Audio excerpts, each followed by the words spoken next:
مارکہ زین العابدین علیہ السلام۔ جواد مجلسی بیان کرتے ہیں کہ نومبر 1982 کا زمانہ تھا۔ عموماً جہاں بھی ابراہیم جاتا تو اس کا بہت ہی گرم جوشی اور تپاک سے استقبال کیا جاتا۔ بہت سے افسران نے ابراہیم کی دلیری اور شجاعت کی داستانیں سن رکھی تھیں۔ ایک بار وہ ہماری بٹالین میں بھی آیا اور ہم اکٹھے باتیں کرتے رہے۔ گپ شپ کافی طولانی ہو گئی۔ جوان چلنے کے لیے تیار ہو گئے۔ جب ہم واپس لوٹے تو ہمارے افسر نے پوچھا کہاں تھے؟ میں نے کہا میرا ایک دوست آ گیا تھا، اس سے مجھ سے کام تھا، اب وہ اپنی گاڑی سے جا رہا ہے۔ افسر نے پوچھا اس کا نام کیا ہے؟ میں نے جواب دیا ابراہیم ہادی۔ اچانک انہوں نے حیران ہو کر پوچھا اچھا تو یہ آغا ابراہیم تھے جو اتنے مشہور ہیں، یہی ہیں؟ میں نے کہا ہاں، مگر کیا ہوا؟ انہوں نے حرکت کرتی ہوئی گاڑی کی طرف دیکھتے ہوئے کہا یہ تو پرانے مجاہد ہیں، پھر تمہارے دوست کیسے بنے؟ میں نے مغرورانہ انداز میں کہا تو کیا ہوا، یہ ہمارے علاقے سے ہیں۔ اس کے بعد انہوں نے کہا ایک بار انہیں یہاں لے آؤ تاکہ ہمارے جوانوں سے کچھ خطاب کر سکیں۔ میں نے بھی ذرا پھول کر کہا وہ بہت مصروف رہتے ہیں لیکن پھر بھی میں دیکھتا ہوں۔ اگلے دن میں ابراہیم سے ملنے ملٹری انٹیلیجنس آفس میں چلا گیا۔ سلام و احوال پرسی اور تھوڑی گپ شپ کے بعد کہنے لگا تھوڑی دیر ٹھہر جاؤ، میں تمہیں پہنچا بھی دوں گا اور تمہارے کمانڈر کے ساتھ بات بھی کر لوں گا۔ اس کے بعد ہم ایک ٹویوٹا پر بیٹھ کر بٹالین کے کیمپ کی طرف چل پڑے۔ راستے میں ایک چھوٹی سی نہر پڑتی تھی، عموماً جب بھی ہم وہاں سے گزرتے تو پھنس جاتے تھے۔ میں نے ابراہیم سے کہا اوپر سے گھوم کر آ جاتے ہیں، یہاں پھنس جائیں گے۔ کہنے لگا میرے پاس وقت نہیں ہے، یہیں سے نکل کر چلتے ہیں۔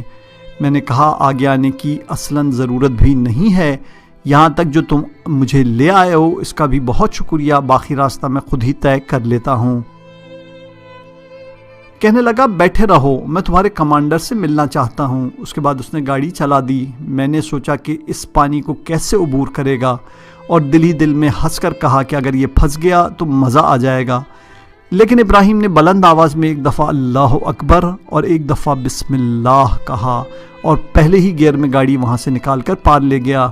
ہم دوسرے کنارے پر پہنچے تو کہنے لگا ہم ابھی تک اللہ اکبر کی طاقت کو نہیں جانتے، اگر ہمیں معلوم ہو جائے تو ہماری بہت سی مشکلات حل ہو جائیں۔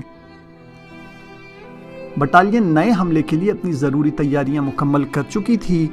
کچھ دنوں بعد سورما کی جانب جانے کا وقت آ گیا۔ میں جا کر صحراہے کے سرے پر کھڑا ہو گیا۔ ابراہیم نے کہا تھا کہ وہ غروب آفتاب سے پہلے آئے گا، میں بھی اس کا انتظار کر رہا تھا۔ ہماری بٹالین نے چلنا شروع کر دیا۔ میری نظریں مسلسل کچے راستے پر جمی تھیں، یہاں تک کہ ابراہیم کا خوبصورت چہرہ دور سے نظر آنے لگا۔ وہ ہمیشہ کردی شلوار میں بغیر اسلحے کے آیا کرتا تھا، لیکن اس دفعہ معمول سے ہٹ کر وہ ٹائیگر ڈیزائن والے لباس میں ملبوس، ماتھے پر پیٹی بندھی اور کلاشنکوف ہاتھ میں لیے ہوئے آیا تھا۔ میں نے اس سے بڑھ کر کہا ابراہیم آغا تم نے اسلحہ اٹھا لیا؟ ہنس کے کہنے لگا کمانڈر کی اطاعت واجب ہے، مجھے بھی کمانڈر نے اسی طرح آنے کا حکم دیا ہے۔ اس کے بعد میں نے کہا آغا ابراہیم اگر تم اجازت دو تو میں تمہارے ساتھ آ جاؤں؟ اس نے کہا نہیں، تم اپنے جوانوں کے ساتھ چلو، میں بھی تمہارے پیچھے ہی ہوں، ایک دوسرے سے ملتے رہیں گے۔ ہم کچھ کلومیٹر تک چلے اور راستے کی تاریکی میں دشمن کے ٹھکانوں تک پہنچ گئے۔ میں چونکہ RPG چلاتا تھا، اسی وجہ سے باقی سب سے آگے بٹالین کے کمانڈر کے ساتھ ساتھ چل رہا تھا۔ میری حالت بری تھی، اصلاً ایک پل کے لیے بھی سکون نہیں آ رہا تھا۔ اس علاقے میں کافی عجیب و غریب طرح کا سناٹا چھایا ہوا تھا۔ ہم لوگ کم نشیبی جگہ پر واقع ایک تنگ سے نالے سے گزر کر ٹیلے کی چوٹیوں کی طرف بڑھنے لگے۔ ٹیلے پر سے عراقی مورچے صاف دکھائی دے رہے تھے۔ میری ذمہ داری تھی کہ یہاں پہنچتے ہی ان پر فائر کھول دوں۔ میں نے ایک لمحے کے لیے ادھر ادھر دیکھا۔ ٹیلے کے درمیان میں دونوں طرف بنے دشمن کے مورچے ٹیلے کی چوٹیوں تک چلے گئے تھے۔ عراقی اچھی طرح جان چکے تھے کہ ہم اس نالے کو عبور کریں گے۔ میں نے اپنا تھوک نگلا اور دبے پاؤں ایسے چلنے لگا کہ کوئی آواز نہ نکلے۔ باقی بھی میری طرح چل رہے تھے، ہمارے سانسیں سینوں میں اٹک کر رہ گئی تھیں۔ ابھی ہم ٹیلے کی چوٹی تک نہ پہنچے تھے کہ اچانک روشنی کا ایک گولا داغا گیا، ہمارے سروں کے اوپر روشنی چھا گئی۔ اس کے بعد تینوں طرف سے ہم پر آگ اور گولیوں کی بارش ہو گئی۔ ہم سب زمین سے لگ کر لیٹ گئے۔ ہم مکمل طور پر دشمن کی گولیوں کی زد میں آ چکے تھے۔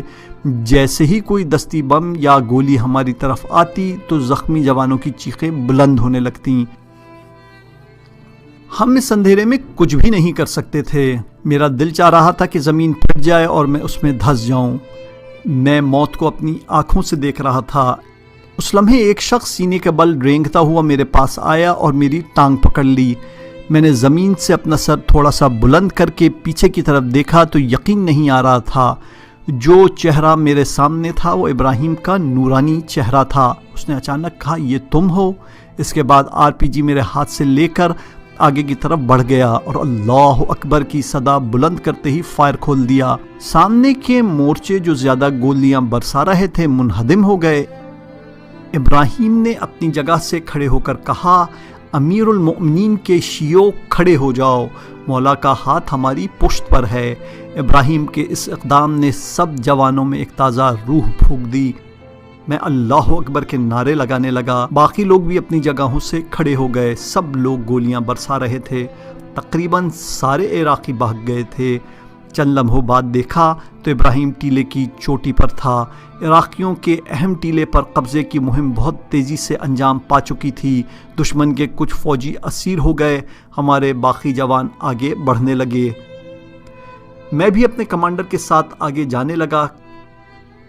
کمانڈر نے راستے میں مجھ سے کہا، سب لوگ ایسے ہی بلا وجہ خواہش نہیں کرتے کہ حملوں میں ابراہیم کے ساتھ رہیں، عجیب شجاعت ہے اس میں۔ آدھی رات کو میں ابراہیم سے ملا تو وہ کہنے لگا، تم نے مولا کی اعانت کا مشاہدہ کیا۔ دشمن کو بھگانے کے لیے فقط ایک اللہ اکبر کی ضرورت تھی۔ ہمارے علاقے میں حملے کا وقت ختم ہو چکا تھا۔ سب بٹالینز کے جوان واپس آ گئے تھے، لیکن بعض بٹالینز اپنے کچھ شہیدوں اور زخمی جوانوں کو وہیں چھوڑ آئی تھیں۔ ابراہیم جب ایک بٹالین کے کمانڈر کے ساتھ باتیں کر رہا تھا تو چلا رہا تھا۔ وہ کافی غصے میں تھا۔ میں نے اس وقت تک اسے غصے میں نہیں دیکھا تھا۔ وہ کہہ رہا تھا، آپ واپس جانا چاہتے تھے، نفری اور باقی امکانات بھی آپ کے پاس موجود تھے، تو پھر اپنی بٹالینز کے زخمیوں کو وہیں پر کیوں چھوڑ آئے؟ آپ کو ان کی ذرہ پرواہ نہیں ہے؟ کیوں؟ علاقے کا انچارج جو ابراہیم کا دوست تھا، اس کے ساتھ اس نے ہم آہنگی کی اور جواد افراسیابی اور کچھ دوسرے جوانوں کو ساتھ لے کر دشمن کے ٹھکانوں میں کافی آگے تک چلا گیا۔ اگلی چند راتوں میں وہ بہت سے شہداء کی لاشوں اور زخمیوں کو اٹھا کر واپس لے آئے۔ علاقے کی حساسیت کی وجہ سے دشمن میدان جنگ سے اپنے فوجیوں کی لاشیں اور ساز و سامان نہیں سمیٹ سکا۔ ابراہیم اور جواد کو 12 دسمبر 1982 کی رات تک تقریباً 18 زخمیوں اور 9 شہیدوں کو دشمن کے علاقے سے نکال کر واپس لانے کا موقع مل گیا تھا، یہاں تک کہ وہ ایک شہید کے جسد کو دشمن کے مورچوں سے صرف 10 میٹر کے فاصلے سے انتہائی مہارت اور ٹیکنیک سے اٹھا کر لے آئے تھے۔ اس لمحے کے بعد ابراہیم کی طبیعت تھوڑی خراب ہو گئی اور ہم اکٹھے تہران واپس آ گئے اور چند ہفتے تک میں تہران ہی میں رہا اور یہاں مذہبی اور ثقافتی سرگرمیوں میں مصروف رہا۔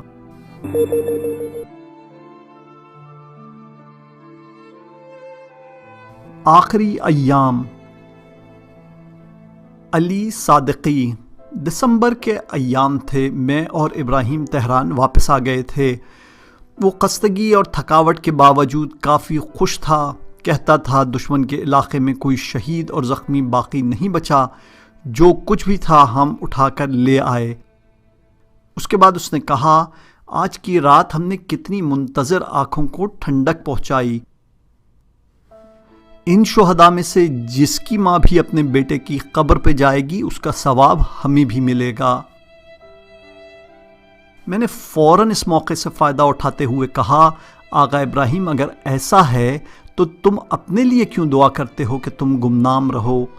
اسے اس سوال کی توقع نہیں تھی، لیکن کچھ دیر خاموش رہنے کے بعد بولا، میں نے اپنی ماں کو تیار کر رکھا ہے۔ میں نے انہیں کہہ دیا ہے کہ وہ میرا انتظار نہ کریں، حتیٰ کہ انہیں یہ بھی کہہ دیا ہے کہ وہ میرے لیے گمنام شہادت کی دعا کریں۔ لیکن جو جواب میں چاہتا تھا اس نے وہ پھر بھی نہ دیا۔ میں اور ابراہیم چند ہفتے تہران میں رہے۔ حملے ختم ہوئے تو بہت سے دوست ہر رات ابراہیم کے پاس آ جاتے۔ ابراہیم جہاں ہوتا انجمن کے جوان اور مجاہد بھائی اس کے پاس ہوتے۔ جنوری کے ایام تھے۔ ابراہیم کا مزاج اب پہلے کی نسبت کافی مختلف ہو چکا تھا۔ اب عامیانہ گفتگو اور مذاق وہ کم ہی کرتا تھا۔ اکثر دوست اسے شیخ ابراہیم کہہ کر پکارنے لگے تھے۔ ابراہیم نے اپنی داڑھی چھوٹی کر لی تھی مگر اس کے چہرے کی نورانیت میں کوئی فرق نہ آیا تھا۔ شہادت کی آرزو جو سب دوستوں کے دلوں میں تھی، ابراہیم کے لیے ایک الگ ہی معانی رکھتی تھی۔ ہم رات کی تاریکی میں اکٹھے ہی چہل قدمی کیا کرتے تھے۔ میں نے ایک دن پوچھا، تم شہادت کی آرزو رکھتے ہو نا؟ وہ ہنس دیا، پھر کچھ دیر خاموش رہنے کے بعد گویا ہوا، شہادت تو میری آرزوؤں کا ایک چھوٹا سا حصہ ہے۔ میں چاہتا ہوں کہ امام حسین علیہ السلام کے بے کفن ساتھیوں کی طرح ٹکڑے ٹکڑے ہو جاؤں۔ مجھے بالکل اچھا نہیں لگتا کہ میرا جنازہ واپس آئے۔ میرا دل چاہتا ہے کہ میں گمنام ہی رہوں۔ اس کی ان باتوں کی وجہ میں پہلے بھی سن چکا تھا۔ وہ کہتا تھا کیونکہ سادات کی ماں جناب زہرا سلام اللہ علیہا کی قبر نہیں ہے، لہٰذا میں نہیں چاہتا کہ میری خبر بنے۔ اس کے بعد ہم پہلوانی کلب میں چلے گئے۔ اس نے تمام دوستوں کو اگلے روز دن کے کھانے کی دعوت دی۔ اگلے دن ظہر کے وقت ہم اس کے گھر گئے۔ کھانے سے پہلے نماز باجماعت پڑھی گئی۔ ابراہیم کو ہم نے نماز پڑھنے کے لیے آگے کیا۔ نماز میں اس کی عجیب حالت تھی، ایسا لگتا تھا کہ وہ اس دنیا میں ہے ہی نہیں، اس کا پورا وجود ملکوت کی سیر کر رہا تھا۔ نماز کے بعد اس نے اپنی میٹھی آواز میں دعائے فرج پڑھی۔ ایک دوست نے میری طرف پلٹ کر کہا، ابراہیم کافی عجیب ہو گیا ہے، میں نے آج تک اس کی یہ حالت نہیں دیکھی کہ نماز میں ایسے آنسو بہا رہا ہو۔ انجمن کے پروگراموں میں وہ ہمیشہ حضرت زہرا صلوات اللہ علیہا سے توسل کیا کرتا تھا۔ وہ دعا کے دوران کہتا تھا، سب گمنام شہداء کی یاد میں مادر سادات کی طرح جن کی قبر کا نشان نہیں ہے۔ وہ انجمن میں ہمیشہ محاذ اور مجاہدین کو یاد کیا کرتا تھا۔ فروری کے ایام تھے۔ رات کے 9 بجے گلی میں کسی نے آواز دی، جناب علی آپ گھر پر ہیں؟ میں کھڑکی کے پاس آیا۔ گلی میں ابراہیم اور علی نصر موٹر سائیکل لیے کھڑے تھے۔ میں خوش ہو گیا اور دروازے پر آیا۔ ابراہیم اور اس کے بعد علی سے گلے ملا، انہیں بوسہ دیا اور گھر کے اندر لے آیا۔ موسم کافی ٹھنڈا تھا اور میں اکیلا۔ میں نے کہا کھانا کھایا ہے؟ ابراہیم نے کہا نہیں، لیکن تم زحمت نہ کرو۔ میں نے کہا تکلف نہ کرو، میں ابھی انڈا بنا دیتا ہوں۔ اس کے بعد میں نے رات کے کھانے کا تھوڑا سا انتظام کیا۔ میں نے کہا آج بیگم اور بچے گھر پر نہیں ہیں، اگر تمہیں کوئی کام نہیں ہے تو یہیں رک جاؤ، کرسی بھی آمادہ ہے۔ یہاں حاشیے کے طور پر بیان کرتے ہیں کہ ایران اور افغانستان میں استعمال ہونے والی 1 میٹر لمبی چوڑی مربع یا مستطیل شکل کی میز جس کے اوپر 4 میٹر یا 7 میٹر کا لحاف سلا ہوتا ہے، میز کو لحاف کے درمیان میں رکھ کر لحاف کو میز کے ساتھ سی دیا جاتا ہے اور لحاف کے چاروں کونے چاروں طرف پھیلا دیے جاتے ہیں۔ سردیوں میں گھر کے افراد چاروں طرف سے اس لحاف کے اندر ٹانگیں ڈال کر بیٹھ جاتے ہیں اور درمیان میں رکھی میز پر کھانے پینے کی چیزیں رکھ کر کھاتے ہیں اور باتیں کرتے جاتے ہیں۔ اسے کرسی بھی کہا جاتا ہے۔ ابراہیم مان گیا۔ میں نے کہا ابراہیم اس سردی میں بھی کردی شلوار پہن کر چلتے ہو، تمہیں سردی نہیں لگتی؟ وہ ہنس دیا، نہیں، میں نے تو 4 شلواریں پہن رکھی ہیں۔ اس کے بعد اس نے اوپر والی 3 شلواریں اتاریں اور کرسی میں گھس گیا۔ میں بھی علی سے باتیں کرنے لگا۔ نہیں معلوم ابراہیم سو گیا تھا یا نہیں معلوم کیا ہوا، لیکن اچانک ہی اچھل کر بیٹھ گیا اور میرے چہرے کی طرف دیکھ کر بلا فاصلہ کہا، علی میری جان سچ بتاؤ، میرے چہرے پر تمہیں شہادت نظر آتی ہے؟ مجھے اس سوال کی بالکل توقع نہیں تھی۔ میں کچھ دیر تک ابراہیم کی صورت دیکھتا رہا، پھر آرام سے کہا، بعض دوستوں کی شہادت کے وقت ایک عجیب سی حالت ہو جاتی ہے، لیکن ابراہیم جان تمہاری تو ہر وقت یہی حالت رہتی ہے۔ کمرے میں خاموشی چھا گئی۔ ابراہیم اٹھا اور علی سے کہنے لگا اٹھو ہمیں جلدی چلنا ہے۔ میں نے حیران ہو کر کہا آغا ابراہیم کہاں؟ اس نے جواب دیا ہمیں جلدی جلدی مسجد جانا ہے۔ اس کے بعد اس نے اپنا لباس درست کیا اور علی کے ساتھ چلا گیا۔ آخری وعدہ گاہ۔ علی نصر اللہ بیان کرتے ہیں کہ آدھی رات کے وقت ہم مسجد میں آئے۔ ابراہیم نے سب دوستوں سے الوداع کیا اور اس کے بعد گھر چلا گیا۔ ماں اور گھر والوں سے بھی رخصت لی اور ماں سے درخواست کی کہ اس کی شہادت کی دعا کریں۔ اگلے دن الصبح ہم محاذ جنگ پر چلے گئے۔ ابراہیم کم ہی باتیں کیا کرتا تھا، زیادہ تر ذکر یا تلاوت میں مصروف رہتا۔ ہم فکا کے شمال میں واقع ڈویژن کے کیمپ پہنچ گئے۔ بٹالینز حملے کی مشقیں کر رہی تھیں۔ دوستوں کو جیسے ہی معلوم ہوا کہ علی واپس آ گیا ہے تو وہ بہت خوش ہوئے۔ سب اس سے ملنے کے لیے آنے لگے۔ خیمہ ایک لمحے کے لیے بھی خالی نہ ہوتا تھا۔ حاج حسین بھی آ گئے اور ابراہیم کو دیکھ کر بہت خوش ہوئے۔ سلام اور احوال پرسی کے بعد ابراہیم نے پوچھا حاج حسین سب جوان مشقیں کر رہے ہیں، کیا کوئی نیا حملہ ہونے والا ہے؟ انہوں نے جواب دیا کل ہمیں حملہ کرنا ہے، اگر تم بھی ہمارے ساتھ چلتے ہو تو ہمیں بہت خوشی ہوگی۔ انہوں نے اپنی بات کو جاری رکھتے ہوئے کہا اس نئے حملے میں انٹیلیجنس کے جوانوں کو بٹالینز میں تقسیم کرنا پڑے گا۔ ہر بٹالین کے پاس جاسوسی اور حملے کے لیے ایک دو انچارج ہونا ضروری ہیں۔ اس کے بعد انہوں نے ایک فہرست ابراہیم کے سامنے رکھتے ہوئے کہا ان جوانوں کے بارے میں تمہاری کیا رائے ہے؟ ابراہیم نے فہرست دیکھی اور ایک شخص کے بارے میں اپنی رائے دی۔ اس کے بعد پوچھا بہت اچھے، اب آپ یہ بتائیں کہ نفری کی ترتیب و تنظیم کی کیا صورتحال ہے؟ انہوں نے جواب دیا سب جوانوں کو مختلف پلٹنوں میں تقسیم کر دیا گیا ہے۔ چند بٹالینز مل کر ایک پلٹن تشکیل دی جاتی ہے۔ اسی روز سحپہر کے وقت ابراہیم نے مہندی لگائی، سر کے بال تراشے اور قد بنایا۔ اس کا خوبصورت چہرہ اور زیادہ ملکوتی ہو گیا تھا۔ غروب کے بعد ہم اس محاذ کے مختلف ویو پوائنٹس پر گئے۔ ابراہیم مخصوص دوربین سے حملے والے علاقے کا مشاہدہ کرنے اور کاغذ پر کچھ اہم نکات لکھنے لگا۔ کچھ اور دوست بھی اس ویو پوائنٹ پر آ گئے۔ وہ مسلسل کہے جا رہے تھے آغا جلدی کرو ہمیں بھی دیکھنا ہے۔ ابراہیم نے ناراض لہجے میں کہا کیا یہ سینما ہے؟ ہمیں کل کے لیے کوئی راہ حل تلاش کرنا ہے، اپنے جانے کا راستہ مشخص کرنا ہے۔ اس کے بعد وہ ناراضگی میں وہاں سے چلا گیا۔ کہہ رہا تھا میرا دل بہت پریشان ہے۔ میں نے کہا کچھ بھی نہیں ہے، پریشان مت ہو۔ ہم ایک پلٹن کے کمانڈر کے پاس چلے گئے۔ ابراہیم نے کہا جناب اس علاقے کی اپنی ایک مخصوص حالت ہے، یہاں کی زمین نرم اور ریتیلی ہے، اس میدان میں جوانوں کا چلنا بہت ہی مشکل ہے۔ عراقی نے یہ ساری رکاوٹیں ہمارے لیے تیار کی ہیں، کیا آپ کا خیال میں یہ حملہ کامیاب ہو جائے گا؟ کمانڈر نے جواب دیا ابراہیم جان ہیڈ کوارٹر کا یہی حکم ہے اور امام خمینی کے بقول ہم اپنے فرض کی ادائیگی پر مامور ہیں، نتیجہ خدا کے ہاتھ میں ہے۔ اگلے روز سحپہر کے وقت سب بٹالینز کے جوان آمادہ ہو گئے، سب فکا کی طرف چلنے کو تیار تھے۔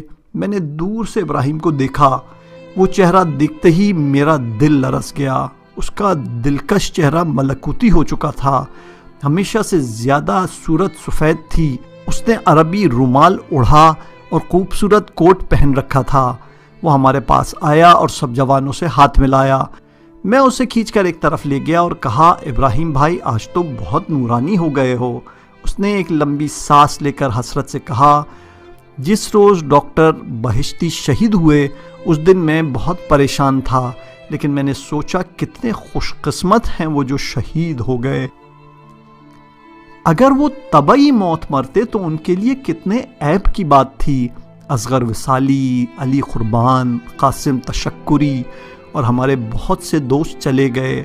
حال تو یہ ہے کہ تہران سے زیادہ بہشت زہرا میں ہمارے دوست ہیں۔ پھر تھوڑی دیر خاموش رہنے کے بعد دوبارہ گویا ہوا۔ قرم شہر بھی آزاد ہو گیا اور میں ڈرتا ہوں کہ جنگ ختم ہو گئی تو شہادت سے محروم رہ جاؤں گا، اگرچہ ہمارا توکل خدا پر ہے۔ اس کے بعد اس نے ایک لمبی سانس لی اور کہا، میں شہادت کو بہت زیادہ پسند کرتا ہوں، لیکن چاہتا ہوں کہ سب سے خوبصورت شہادت میرے نصیب میں ہو۔ میں نے حیران ہو کر اسے دیکھا۔ میں اس کی گفتگو کے جاری رہنے کا منتظر تھا کہ آنسوؤں کے قطرے اس کی آنکھوں سے بہنے لگے۔ اس نے اپنی بات جاری رکھی، اگر تم ایسی جگہ پر رہ جاتے ہو کہ جہاں کوئی اور تم تک نہ پہنچ سکے، نہ ہی تمہیں کوئی جانتا ہو، تم خود ہو اور آقا و مولا ہوں، پھر مولا تمہارا سر اپنے زانوں پر رکھ لے، تو یہ سب سے زیادہ خوبصورت شہادت ہے۔ میں نے کہا، ابراہیم بھائی خدا کا واسطہ ایسی باتیں تو نہ کرو۔ اس کے بعد میں نے بات کا موضوع بدلتے ہوئے کہا، آؤ کمانڈر کے گروہ کے ساتھ آگے بڑھتے ہیں، یہ بہتر رہے گا، جہاں بھی ضرورت پڑی تو مدد کر دینا۔ اس نے کہا، نہیں، میں بسیجیوں کے ساتھ رہنا چاہتا ہوں۔